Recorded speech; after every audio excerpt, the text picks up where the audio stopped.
Welcome to Navigating the Customer Experience. Want to improve your organization's customer service? Looking for insider tips to knock your customer socks off? Then you're in the right place. Here's your host, Yannick Grant. Welcome to Navigating the Customer Experience. On today's episode, we have with us a very special guest. Her name is Mattice. Catherine is president of consulting and training firm Civility Partners, and she has been successfully providing programs in workplace bullying and building positive workplaces since 2007. Her clients include Chevron, the American Red Cross, the military, several universities and hospitals, government agencies, small businesses, and nonprofits. She's been published in a variety of trade magazines and has appeared as an expert in major news outlets including NPR, Fox, NBC, ABC, USA Today, Inc. magazine, Huffington Post, Entrepreneur magazine, and the Washington Times, and even Psychology Today and Bloomberg. Catherine is a past president of the Association for Talent Development, ATD, San Diego chapter, and one of the founders and current presidents of the National Workplace Bullying Coalition. In his foreword to her book, Ken Blanchard, Back Off, Your Kick-Ass Guide to Ending Bullying at Work, Ken Blanchard said it was the most comprehensive and valuable handbook on workplace bullying. Back Off and her second book, Seeking Civility, How Leaders, Managers, and HR Can Create a Workplace Free of Bullying, are both available at Amazon. And we're going to have the links to those books in our show notes. So without further delay, welcome, Catherine. Thank you. Thanks so much for having me. Awesome. So could you tell us a little bit about yourself and, just how you got into this whole realm and industry of civility and workplace bullying? What got you here? Was it your passion? Was it something you were doing earlier in life that kind of, propelled you into this area? So I was the director of human resources for a nonprofit organization and found myself working with a bully. And this guy and I were both directors. We both reported directly to the president of the organization. He was not my manager, he was my peer, but he was definitely a bully. He was an uber excessive micromanager. He yelled. He made it very clear if he didn't like you. He was very difficult to work with. And I personally felt bullied by this person, and that was very exhausting. It was like every interaction with him was frustrating. It took a lot of courage to interact with him because you figured you're going to be yelled at. It was just a very emotional experience. And then also as the director of HR, I dealt with all of the organizational problems that he created as well. So his particular department had a crazy turnover. I spent a lot of time counseling his employees in my office, and also spent a lot of time talking to the president about this person's behavior and sort of begging the president to solve it. And the president would always just say, that's just how he is. I don't know why it bothers you. Be the bigger person, which was, of course, frustrating to hear my pleas for help to just sort of be ignored. And then during all that time, I started getting my master's degree at San Diego State University, and I decided to write a paper for one of my classes on this topic of sort of toxic work environments. And during that paper, I came across the phrase workplace bullying, and I've been obsessed ever since and have continued to scramble to learn everything I possibly can about workplace bullying, and I created a business around helping organizations solve that problem. Amazing. And it seems like something that's not affected by a lot of organizations, but it really is a widespread issue, isn't it? It really is. It really is. They call it the silent epidemic in the U.S. anyway. A lot of other countries actually have laws around workplace bullying, but America does not. So it's just as pervasive, if not more so, than harassment and discrimination because it's really equal opportunity harassment, and so there is a lot of it. A lot of people feel bullied at work. In fact, research puts that number at around 30 to 50% of people have been bullied at some point in their working life. Wow, amazing. And, it's interesting you mentioned that it's such a high percentage. Do you believe that it filtrates out of, let's say, the education system? Because a lot of kids are bullied in schools as well. Yeah, I think that we are all mean. I think that the society at large is mean. I mean, look at TV. It's all full of mean drama. Reality TV is mean. Politics are mean. We're mean when we're on the road, where we can be uncivil if someone's going too slow or cuts us off. I think we tend to have this propensity to sort of lash out, and we live in a high stress environment because we're always on our phones. We always have someplace to be. And so I think it's harder to be kind and to take a step back and be nice and take a breath and focus on civility. It's easier to let your frustrations get the best of you. And yes, in school, certainly bullying happens. And there is some research that's found that if you bully as a child, you probably bully as an adult. And also, if you're a target as a child, you may be a target as an adult. So. Wow. Amazing. So bullying is something that is definitely impacted in the workplace. Now, our show is called Navigating the Customer Experience. And clearly, if your employees are not feeling positive, if they don't feel like they're in an environment where they feel safe and, their comments can be taken in a very calm and peaceful way and be considered for decision-making processes, like they feel a part of the organization, it definitely is going to impact the service delivery, not just externally, but internally. Wouldn't you agree? Absolutely. Absolutely. So could you talk with us about some of the things that kind of help to create that kind of positive work environment? Is it only up to the employees, or does leadership play a big role in this as well? Oh man, leadership absolutely is the biggest player in the culture. So leadership has to decide this is the kind of culture we want, and then put in, things in motion to create that kind of a culture. So, bullying is an organizational problem, and culture is an organizational problem, and it has to be solved by the leaders. So leaders really have to say, we want a positive work environment because we know it impacts internal and external customer service. We know it impacts innovation and decision making and people's ability to learn. And so when you have a savvy leader who knows that positive relationships and positive feelings about your organization impact the bottom line, then you're lucky and you get a positive work environment. But bullying is absolutely an organizational problem, not an employee problem. Amazing. So what if the leader is a bully himself? I get that question a lot. Honestly, I hate to give this advice, but you have to leave. If the CEO or the leader is a bully, there probably isn't any way that leader is going to hear anyone out if the leader is told people perceive you as too abrasive. Sometimes an HR professional or maybe someone close to the leader in the C-suite, depending on the relationship, can have a conversation with the leader and may be able to be heard. But in my experience, leaders believe that sort of abrasive, aggressive leadership style has worked for them. And so they're not going to be interested in changing unless you can really show them the damage they're causing. People can change. I coach people who are bullies all the time, but the CEO or the leader, unless somebody's close enough to that person to have that conversation, I would say you may want to consider leaving because the culture is not going to get any better. Amazing. And I guess too, if the leader is a bully, as you said, and you recommend that they leave, do you feel that, and I know you said you believe people can change, but a big part of change means that they have to become self-aware that something needs to change, right? Right. Because many of them, I'm sure, would be like, well, the problem isn't me, it's them, right? Right. That's right.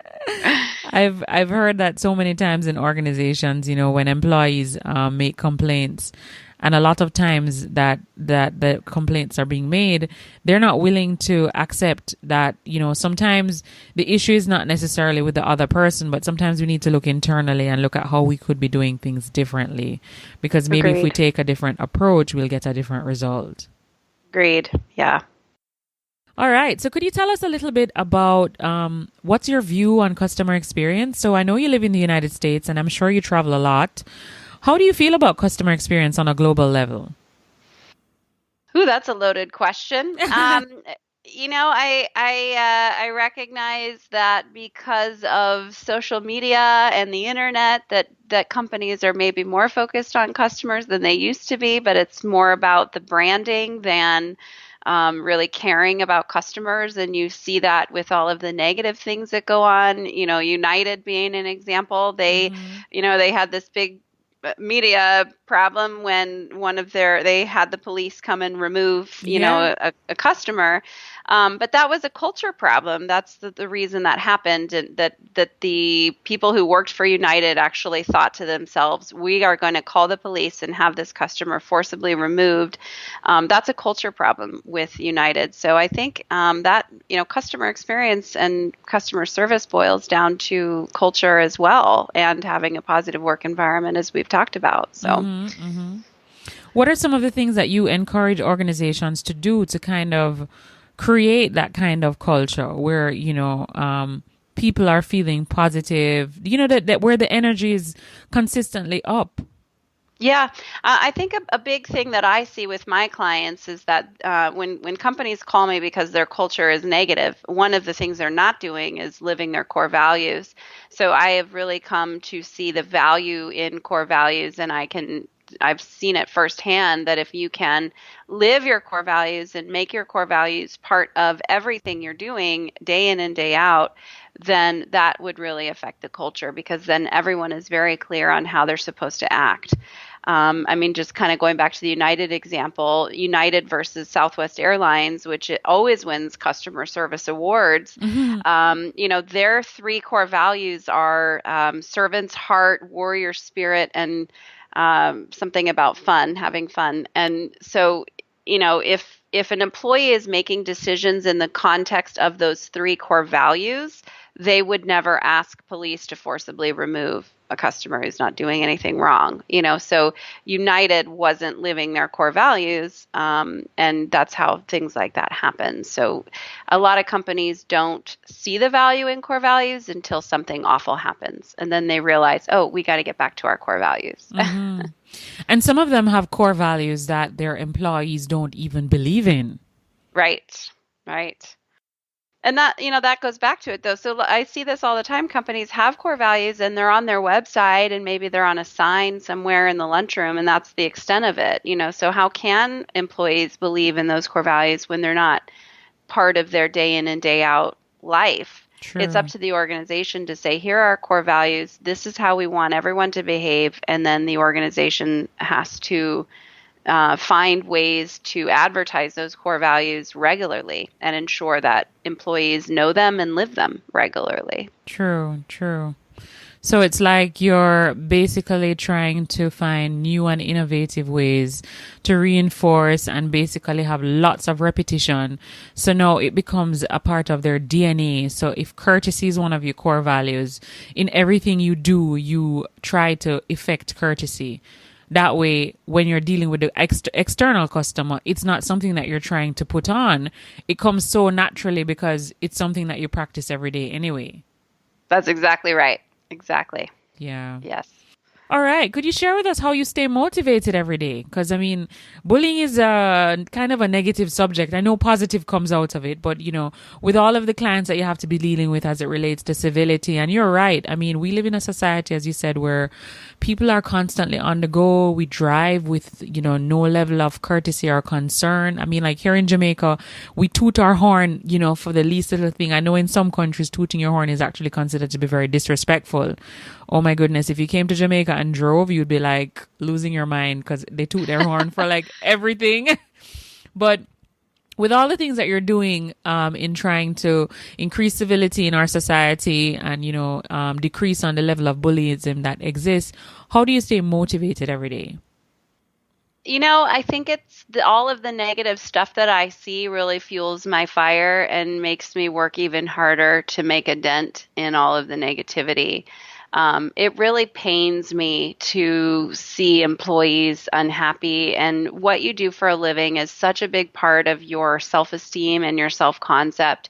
It's a huge part of who we are as people, what we do for a living. And to have that torn down and have somebody like a bully clawing at your identity and your self-esteem and your self-concept day in and day out, it pains me to know that there's people out there who experience that, and that's what motivates me. I am driven to touch the lives of as many employees out there in the world as I possibly can. And also, I've been through some things that have made me angry, the right amount of angry, where I've submitted proposals to work with a client who had, just the stories they told me were absolutely awful. And then I'll submit a proposal. I work with HR to try to solve it. And then the leader comes back and says, I don't think this is important enough to spend that money.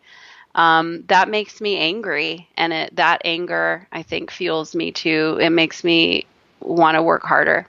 Yeah, amazing. I know exactly what you mean in terms of them not seeing the value in it. And as you said, I guess it really boils down to the value system of the individuals that you're dealing with and what they deem of importance. All right. Now, in your everyday life, in terms of your operations of your business and your personal life, what's the one online resource, tool, website, or app that you could not absolutely live without in your business?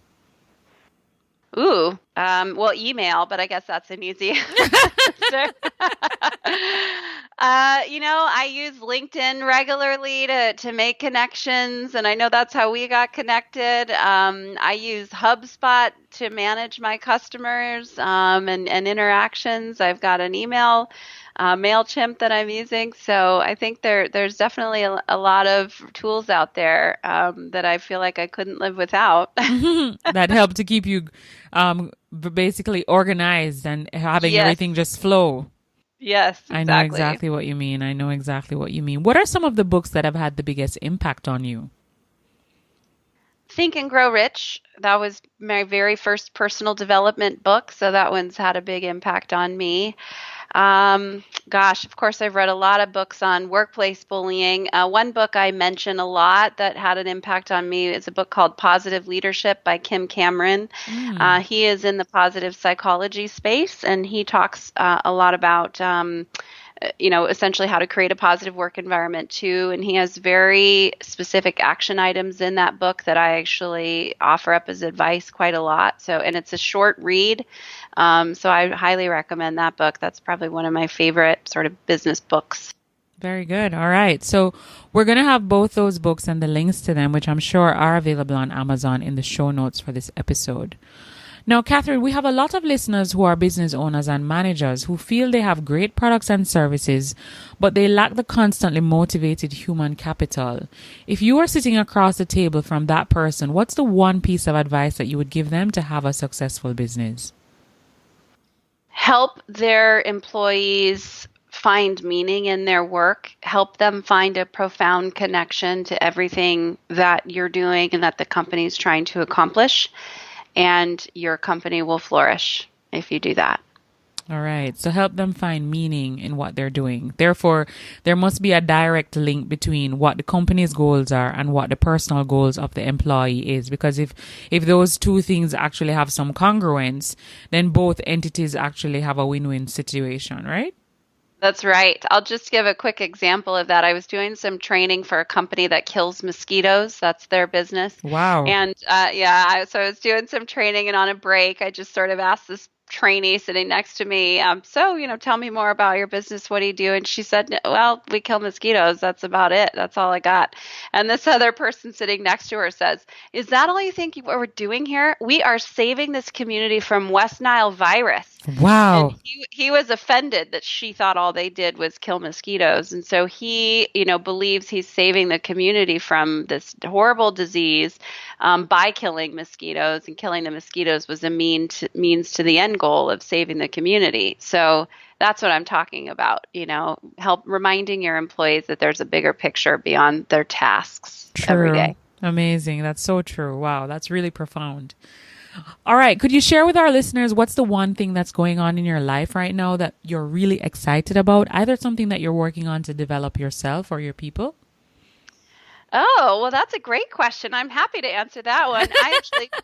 just released and we just finished up all the quality issues this morning. I just released an online course that is essentially my consulting methodology. And so it's a way to help organizations that can't afford an expensive consultant, but they need to change their culture. This online course takes them through that process, and it has a whole bunch of videos and worksheets and checklists and job aids, and literally somebody could take my course and change their organization's culture using the tools in the course. So that is the thing I am super duper excited about right now. All right. And where can they find that online? It's at civilitypartners.com/makeover. Amazing. So that's civilitypartners.com/makeovers. Yep. All right. And is that makeover is it singular or plural? Singular. Singular. All right. So our listeners are listening to you. They're pumped up about a lot of the stuff that you've shared with us. Can you tell them if they wanted to connect with you online, where they could find you online? Where do you hang out most outside of LinkedIn? I'm all over the place. All over the place. LinkedIn, Twitter, Facebook, and of course my website. I'm not on all of the other things. My assistant has me in an Instagram account, but I'm not in there. So you can find me on Twitter. I'm at Mattice. You can find me on Facebook just at Catherine Mattice Zundel, or at Civility Partners, LinkedIn, Catherine Mattice Zundel. So those are kind of my main spots. And I do send out a weekly newsletter that's got all kinds of worksheets and action steps and information about culture and how to create a positive work environment if you wanted to connect with me via that avenue as well. And you can just go to my website to sign up for that. That's at civilitypartners.com. All right. Great. So, Catherine, before we wrap up, we always like to ask our guests if there's a quote or a saying that they like to revert to during times of adversity or during times, challenging times, that this quote or saying kind of helps remind them of their purpose and kind of centers them back to what they're all about. Do you have one of those? I do. It's by Viktor Frankl, who was in the Holocaust and suffered some horrible things. And one of his famous quotes is, "The last of any human freedom is the freedom of choice." And I think that, we get to choose our attitude in our circumstances. And, it's really important to keep that in mind. We can't be victims to circumstance. We have to take charge of how we react to the circumstances, and only then can you overcome adversity. Amazing. So basically, freedom of choice is something that we all have, regardless of the situation that we're in. And that's a great privilege. So we should definitely try to exercise it as much as possible.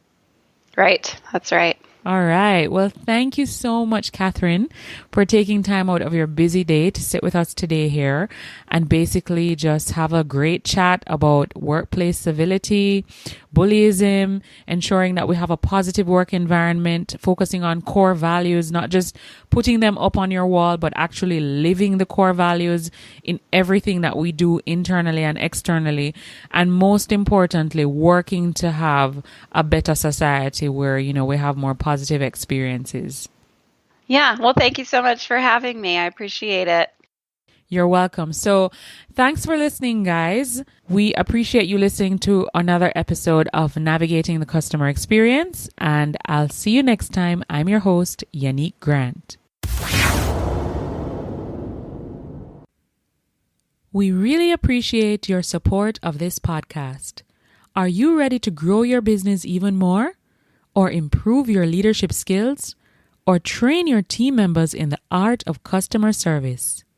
Give us a call at 305-848-0815 or visit our website at www.yannickgrant.com. That's YANIQUEGRANT.com. Remember, 305-848-0815 or visit our website at yannickgrant.com. Our new online course, Mastering Customer Experience and Increasing Your Revenue, is now available. The link for this will be on the show notes of each episode starting September 7, 2016. The first 2 modules are free, so hop on over, have a look, and take the steps to increase your revenue. Thanks for listening. For more awesome resources to take your customer service game to another level, head over to navigatingthecustomerexperience.com. See you next time.